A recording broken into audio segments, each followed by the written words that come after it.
د مال چې کوم دی هغه به واخلو. حضرت صہیب رومی رضی الله تعالی عنہ هغه صحیح سالم هغه چې کوم دی مدینه منوره ته ورسېدو. پیغمبر علیه السلام خواله چې کوم دی لاړ. پیغمبر علیه السلام ته چې کله د دې واقعي پته ولګېد نو هغه ورته وفرمایل چې ستا ډېر ښه بیوپار او ډېره ښه چې کوم دی ګټه دې وکړه. نو ځکه الله پاک فرمایي ومن الناس من یشری نفسه ابتغاء مرضات الله، یعنی یشتری دلته یعنی مقصد دا چې بعضې داسې خلک دي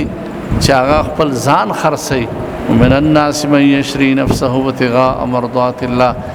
دې دپاره چې الله پاک رضا کړي، د الله پاک د رضا د لټولو دپاره او الله پاک راضي کولو دپاره چې کوم دی خپل ځان خرڅوي. والله رؤوف بالعباد، الله پاک چې کوم دی په بندګانو باندې ډېر زیات مهربانه دی. په دې وجه باندې صہیب رومی رضی الله تعالی عنہ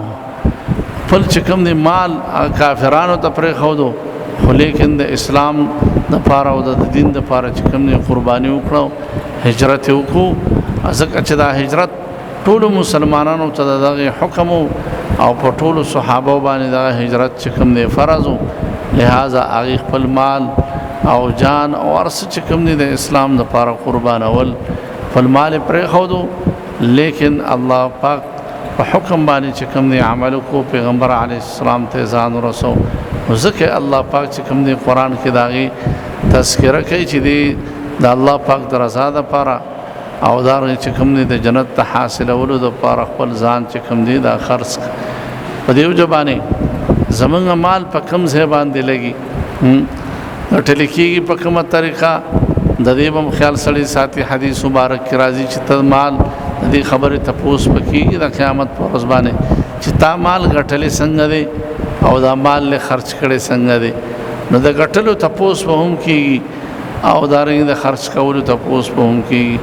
د ګټلو تپوس به کېږي چې دا تا په جایز طریقه ګټلې دی او که په ناجایزه طریقه باندې ګټلې دی. پر دې حق پکې چې کوم دی دا کړی او که نه دی. یا مثال په طور تجارت کې دی کم طریقې سره تجارت کړی د اسلام د اصولو د خیال ساتلی که نه. ناب تول کې د کمی په وجه باندې یا دیسی او اصلي خرڅولو کې ځان ته چې کوم دی زیاته ګټه راتللو کې، یا مثال په طور باندې هغه کمی او سیز چې کوم دی د پوره په نیت باندې ورکړي چې دا پوره کیلو دی، پوره دونه چې کوم دی من دی مثال په طور باندې او پای کې کیلو 2 کیلو کمی او ته د هغې چې کوم دی پیسې پوره واخلې. نو لہذا د ټولو صورتونو کې یا ظلم وکړي د یو سړي سره او ډېر پیسې چې کوم دی فاحش ثمن ورته ویل کېږي چې د هغې زیات قیمت نه وي او یو درمیانه قیمت اخیستل او مناسب ګټه کول دا جایز دي. خو ډېره زیاته ګټه کول او د هغه سره نه ډېرې پیسې اخیستل، لہذا دا چې کوم دی په ظلم کې راځي. نو دا ټول صورتونو کې بیا دا مال چې کوم دی حرامېږي. نو ځکه حدیث مبارک کې راځي د مال د ګټلو چې په کومه طریقه دی ګټلي د دې خبرې تپوس به کېږي او دارنګې بیا د خرچ کړی په کومه طریقه باندې دی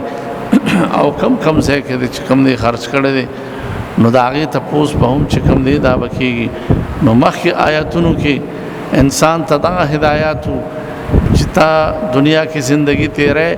نو څنګه چې حدیث مبارک کې راځي المسلم من سلم المسلمون من لسانه و یده،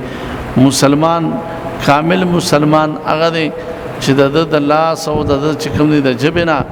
نور مسلمانانو ته چې کوم دی ضرر او تکلیف چې کوم دی دا نه. نو مسلمان هغه دی چې بل مسلمان ته تکلیف ونه رسي، که هغه ته خیر رسولی شي او د هغه خدمت کولی شي او د هغه سره همدردي کولی شي، نو دا ډېر ثوابونه د هغې ډېر زیات اجرونه او ثوابونه دي. د اعتکاف د 10 کالو د اعتکاف ثواب انسان ته ملاویږي چې د بل چا خدمت وکړي او که دغه نشي کولی کم از کم چې ستا د لاس نه بل مسلمان ته او چاته چې کوم دی تکلیف او ضرر دا چې کوم دی ستا د لاس نه بل چاته نه. او د دویم دغه کې دا خبره معلومه شو چې خپل دین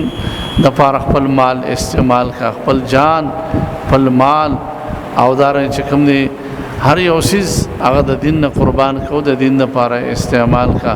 د دین خلاف او دارنګ د شریعت خلاف هغه چې کوم دې مې استعمال وا په غټلو کې کوشش کو چې حرام پکې را نشي او په خرج کولو کې چې کوم دې دا کوشش وکا چې په حرام ځای کې استعمال چې کوم دې خرج نشي هغه په خپل بچو باندې خرج شي ستا په ځان خپل ضرورتو کې چې کوم دې استعمال شي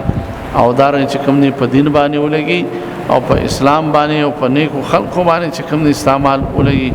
هغه به تاسو ته چې کوم دې اجر او ثواب ملاويږي حدیث مبارک دا هم راځي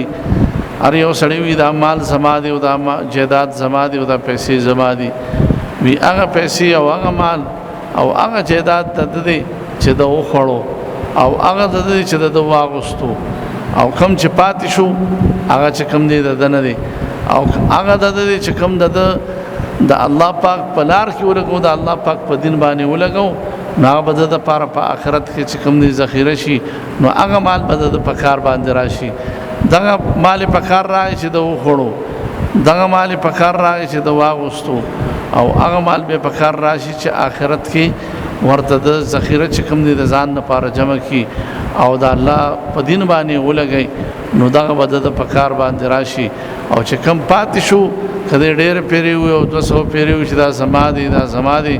هر څومره عمر چې هغه ټول عمر کې دا خبره سوته چې دا سمادي دا سما هغه مال د چې کم دی نه دی هغه بیا د چې کله وفات شي نو هغه مال د نور خلکو په لاس کې راشي او په بیا پاغي باندې چې کم دی جګړه کوي د پس بیا خیرات هم نه کوي نو هغه مال د نه دی چې کم پاتې شو لہذا دغه د پاره چې کم دی مسلمان نه دغه پکار دی چې د خپل مال د غټلو د خرج کولو او دار چې کوم اعمال دی کوي